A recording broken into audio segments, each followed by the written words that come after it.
Les projets de transport du Grand Paris ont mis l'accent avant tout sur le transport lourd. Le transport lourd lui-même connecté à d'autres transports lourds, qu'ils soient en sous-sol ou en surface.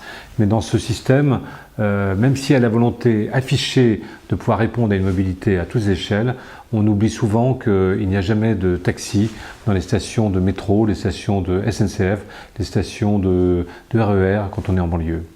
Et c'est ça qu'on voudrait pouvoir voir évoluer. C'est-à-dire on est dans des situations où la densité des villes ne permet pas d'avoir un système collectif efficace.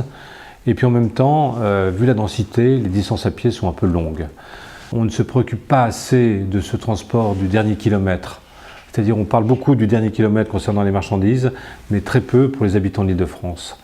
Et c'est là où sans doute il faudrait réinventer ce système de transport individuel, que ce soit en taxi, vélo, moto, 3 roues, 4 roues, collectif ou pas, connecté sur son iPhone, mais enfin peu importe, mais l'idée qu'on puisse aller chez soi simplement depuis la gare avec un transport individuel efficace, ce qui n'est pas le cas aujourd'hui. Donc on n'est pas naïf, on connaît toutes les difficultés par rapport à ces organisations professionnelles qui sont lourdes, qui sont coincées, qui sont assez réticentes à toute évolution de ce genre-là. Mais on sait que pour faire évoluer la mobilité très notablement dans le Grand Paris, il faut absolument en passer par là. Et c'est une mesure sans doute relativement peu coûteuse qui peut être mise en place assez rapidement.